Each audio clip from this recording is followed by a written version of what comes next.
¿Tienen alguna duda? No. Lo que les tiene que quedar bien claro es que es un proceso de formación, en donde yo lo que quiero es que las personas puedan aprender o puedan conocer cosas nuevas o aprendizajes nuevos, ¿sale? En el caso de la educación para la salud, ¿para qué me sirve? Pues para que la gente cambie de conductas que son malas para su salud hacia conductas que sean saludables, que ayuden a mejorar su estado de salud, o si ya tienen una enfermedad, pues ayuden a que esta enfermedad no se haga más grave. ¿Vale? Eso sería el concepto de educación. ¿Quién fue el primero que desarrolló como la idea de la educación o de lo que era la educación? Pues fue Durkheim. ¿El qué fue lo que hizo? Pues desarrolló un modelo que fue sistemático, en el cual la educación era una institución social, tal cual la conocemos nosotros. Así como conocemos la escuela tradicional, en donde hay maestros y hay alumnos, y en donde los maestros son los que les enseñan a los alumnos, es la escuela tradicional de Durkheim. ¿Vale? Aquí la educación es ejercida por las generaciones adultas, es decir, los adultos son los que tienen la capacidad de poderles enseñar a los niños otro tipo de actividades. Estas actividades pueden ser intelectuales, como en el caso de la escuela, o pueden ser manuales, como en el caso de la imagen que les puse, en donde de una generación a otra generación se van dando ciertos tipos de conocimientos. Esta transmisión que se da de una generación a otra se da por tradiciones, por normas sociales que pueden existir, y estos se van formando o se van, sí, lo que pasa es que se van haciendo conocimientos que se van a ir acumulando y van a pasar de una sociedad a otra. Aquí no hay dudas. Entonces, el que hizo todo esto de la institución educativa, pues fue este hombre que se llama Durkheim, y desarrolló este sistema de la educación formal. Esta educación formal, acuérdense, en donde los adultos siempre son los que les van a enseñar a los niños o a las generaciones que vienen debajo de ellos. ¿Sí? Esto también es bien importante que lo tengan como bien claro. Estos son los principios de la escuela tradicional, en donde el maestro es el que tiene todo el conocimiento y los estudiantes o los alumnos son los que solamente van a ser receptores pasivos. ¿Qué es un emisor? Un emisor es una persona que a mí me da ciertos conocimientos o que está hablando en este momento, que me está tratando de enseñar algo. Eso sería un emisor, un maestro. Un estudiante que es un receptor, es el que va a recibir toda esta información. Y en este modelo tradicional que está sugerido al principio por Durkheim, lo que nos está diciendo es que la institución es la que nos va a formar como seres humanos pensantes. Y que además de eso, solamente las personas adultas van a tener la capacidad de enseñarles, en este caso, a las generaciones que vienen atrás o a los niños. Esto, conforme fueron evolucionando cada una de las teorías, pues nos damos cuenta que no es tan cierto. Nosotros podemos aprender de otras personas y las personas que tienen todo el conocimiento pueden aprender de otras personas, porque el conocimiento se construye. ¿Hasta aquí tampoco hay dudas? Acuérdense que esta presentación de todas maneras se las voy a pasar para que la tengan y la consulten si la necesitan. De esto vamos a hacer examen el día de mañana, entonces por favor cualquier duda me dice. Bueno, uno de los principios básicos de la educación es que la educación es una acción, ¿sale? Yo no puedo educar a una persona si no tengo una serie de normas o una serie de pasos para que esto se pueda llevar a cabo. Tienen que identificar quién es el educando y quién es el educador. El educando siempre va a ser a la persona a la que queramos educar. Si ustedes son nutriólogos y son parte del sistema de salud, ustedes van a ser educadores. ¿Por qué? Porque ustedes van a tratar de modificar las conductas de las personas a través de estrategias educativas encaminadas a mejorar su salud. Es decir, la adopción de estilos de vida saludable. ¿Cómo van a hacer esto? Pues necesitan primero investigar cuál es el tema o cuál es la conducta que quieren cambiar. Ya que investigaron cuál es la conducta que quieren cambiar, cuál es la población con la que lo van a trabajar. Si son niños, pues una estrategia muy buena para trabajar con niños es el juego. Cuando son adultos, pueden haber estrategias didácticas como el juego, pero que podemos ir acoplando a las necesidades de la población con la que yo voy a trabajar. El sujeto o el educando, que es la persona que va a escuchar toda esta información, tiene que ser una persona muy receptiva. Por eso debo de utilizar un modelo educativo que me permita poder llegar bien a la persona que yo quiero educar y que además tenga un impacto, ¿sale? Por eso nos dice que todo este proceso es dinámico, es decir, siempre está en constante movimiento. Yo no puedo decirle a un estudiante, lee esto y mañana me dices qué es y me lo explicas. Porque entonces ya no sería un proceso dinámico en donde el maestro y el estudiante estarían interactuando constantemente, ¿sale? Mientras más dinámico sea este proceso, es decir, mientras los estudiantes y los alumnos estén en constante intercambio de información, entonces el aprendizaje va a ser más significativo. Si yo estoy hablando y ustedes no dicen nada, pues puede ser que en algún momento ustedes se pierdan en la información y realmente no estén aprendiendo nada. Esa sería una educación pasiva. Pero si ustedes me preguntan o tienen dudas, o yo les pregunto y ustedes me contestan, entonces sería una educación activa, en donde los estudiantes realmente están aprendiendo algo y está siendo significativo para ellos. ¿Sale? ¿Dudas al respecto en quién es el educando y quién es el educador? No, profesora. Está muy, muy sencillo realmente. No, profesora. Ok, perfecto. La educación tiene ciertas características para que se pueda llevar a cabo. Una que es sumamente importante es que la educación es intencionada y tiene, por tanto, que ser planeada. Todo el proceso educativo tiene la intención de que los estudiantes o los educandos tengan ciertos conocimientos al final de mi estrategia. Si yo tengo un proceso educativo y los estudiantes no aprendieron nada, entonces mi estrategia no funcionó para nada. ¿Vale? Para que esto pues realmente tenga efectos en la población a la que yo quiera llegar y que realmente les sea significativo, pues ¿qué necesito hacer? Primero, elaborar acciones educativas que sean pertinentes. ¿Qué es esto de que sean pertinentes?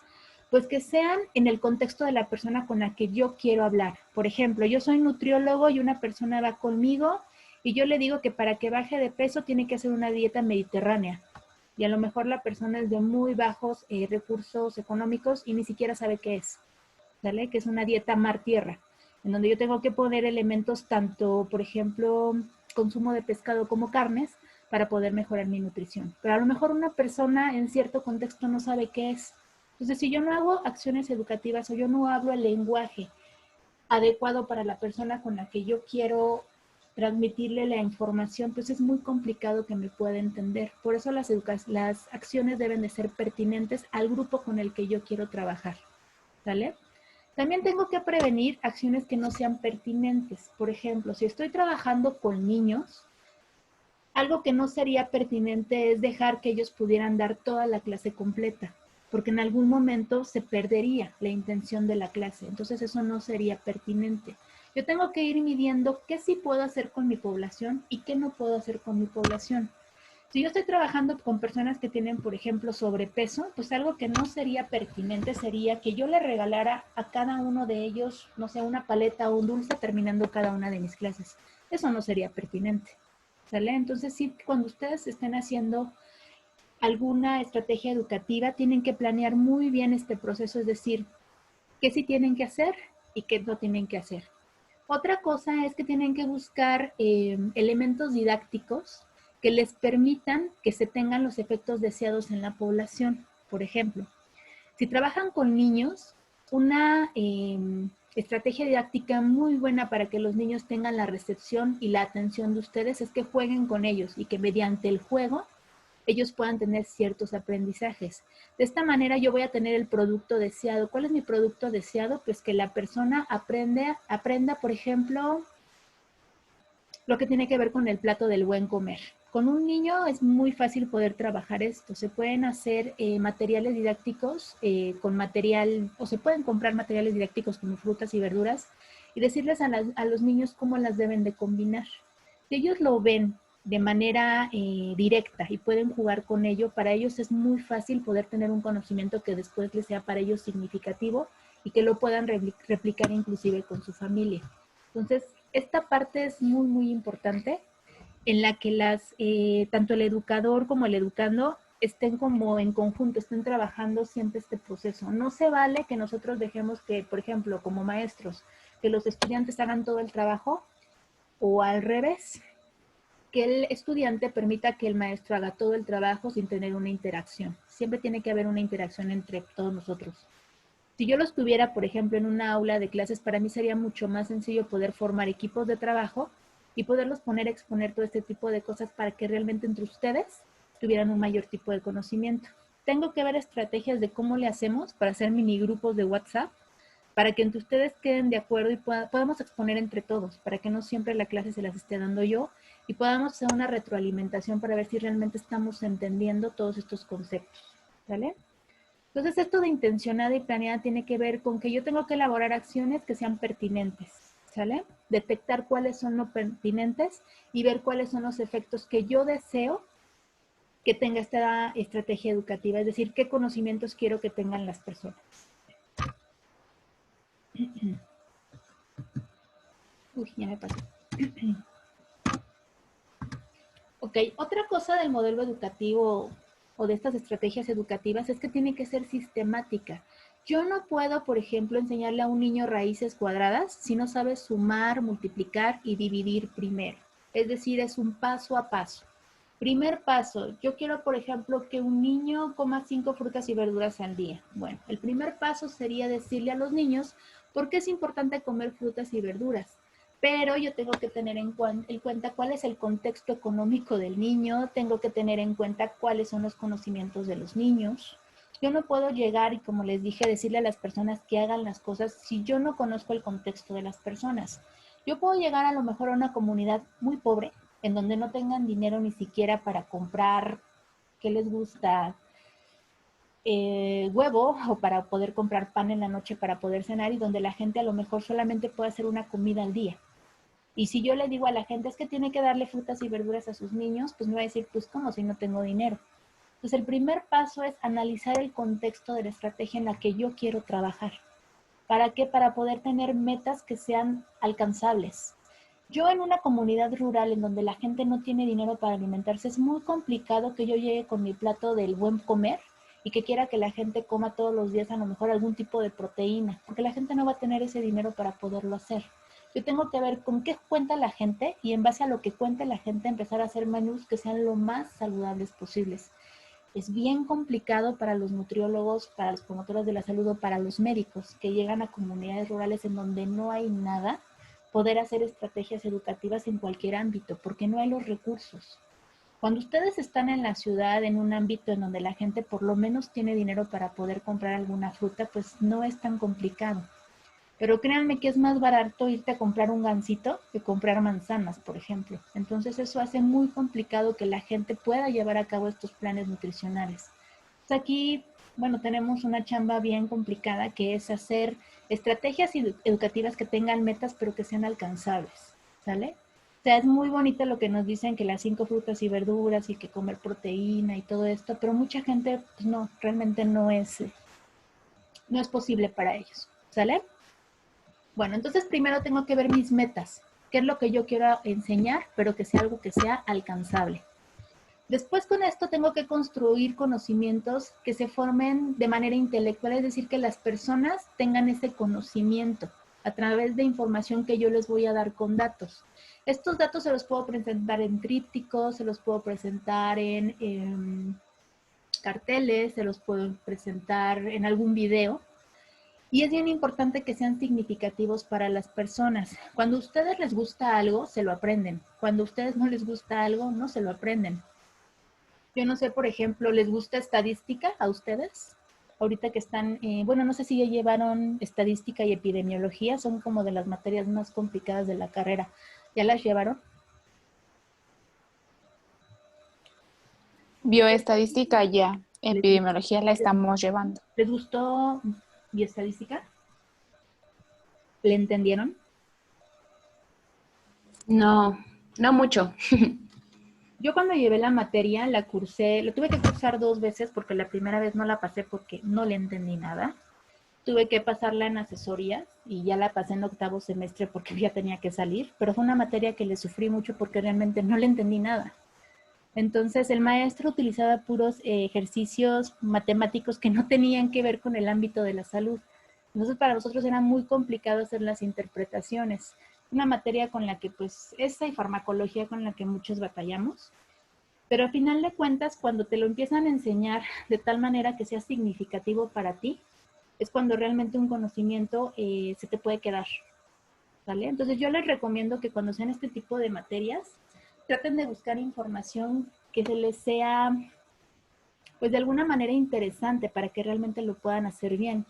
En el caso del nutriólogo, pues aunque no nos guste, la epidemiología y la bioestadística son bien importantes. Si llegan a hacer una maestría en nutrición, van a ver que una parte muy importante de la clínica es la epidemiología, y ahí se hacen muchos problemas con fórmulas que las ves y se ven muy complicadas, pero si un maestro te explica el ejercicio paso a paso y te da una interpretación del ejercicio, es mucho más fácil que después tú lo puedas hacer. A que si un maestro me da un ejercicio y después no me dice nada y después quiere que le dé la interpretación, pues ¿cómo se la voy a dar? ¿Sí me explico? Es esto de las metas alcanzables. Yo no puedo pedirle a alguien que me explique algo que yo no le expliqué o que me enseñe algo que yo no le enseñé. ¿Sale? Es lo que les decía del niño cuando quiere aprender a hacer una raíz cuadrada. Si el niño primero no sabe sumar, no sabe multiplicar y no sabe dividir, si no llevó todo este proceso continuo y permanente, ¿cómo al final voy a querer que este niño haga una raíz cuadrada? No se puede. ¿Vale? Esta educación se puede dar de manera formal en la escuela, como ahorita lo están haciendo, que los están formando como nutriólogos de manera formal. Se puede hacer de manera no formal en centros comunitarios. En la sierra, por ejemplo, hay muchos centros de salud que tienen promotores de la salud comunitarios, que es una educación que no es formal, pero que forma hábitos saludables en las personas. Por ejemplo, ustedes cuando estén trabajando con grupos de personas y les estén dando orientación nutricional, pues va a ser de manera no formal porque no están en una institución educativa como la escuela, estarían en un centro de salud. Y la última, que es la informal, es la que nos da la familia. Nosotros aprendemos muchísimas cosas de la familia y mucho de nuestro carácter y mucho de nuestra forma de ser, pues tiene mucho que ver con la familia en la que estamos, en la que vivimos y convivimos. Desde el tipo de religión, el tipo de comida que nos gusta, cómo nos vestimos, todo esto. ¿Se va a ir modificando? Sí, porque conforme vayan estando en otras instituciones como la escuela o estén con sus amigos o estén influenciados por otras personas, pues se van teniendo otro tipo de aprendizajes que nosotros vamos tomando y retomando y que los vamos haciendo nuestros. Pero es un proceso completamente adaptativo. ¿Sale? Ustedes son como son porque se formaron en cierto tipo de escuelas. Y aunque ustedes tengan hermanos y vivan con la misma familia, pues es evidente que no fueron a las mismas, aunque hayan ido a la misma escuela, no estuvieron en la misma generación y no tuvieron los mismos compañeros. Y eso modifica los aprendizajes que tuvo cada uno de ustedes. ¿Sí me explico? Por eso ninguno en la familia, aunque vivamos juntos, somos iguales, porque convivimos con personas diferentes y tenemos diferentes tipos de aprendizaje. Algunos son buenos, pues otros no son tan buenos, ¿no? Pero esto del sistema tiene que ver mucho con los pasos que yo necesito llevar a cabo para poder para que la persona pueda aprender, ¿vale? Pero lo primero que tienen que hacer es buscar metas que sean alcanzables. Eso es bien importante. Nunca se pongan una meta de, por ejemplo, no sé, abolir la hambre del mundo. No se puede. O sea, está muy, muy padre porque no se puede. O una meta de decir que van a eliminar el hambre en la gente más pobre de México. O sea, es triste, no se puede. Tienen que ser metas que sean alcanzables. Si están en una comunidad y, por ejemplo, en la comunidad hay mucha fruta y la fruta se desperdicia y se echa a perder porque a la gente no le gusta porque prefiere tomar refresco, pues a lo mejor ahí sí puedo hacer algo. ¿Sí me explico? Tienen que ser metas que sean alcanzables. Eso sí es bien importante cuando hagan su proyecto, por favor.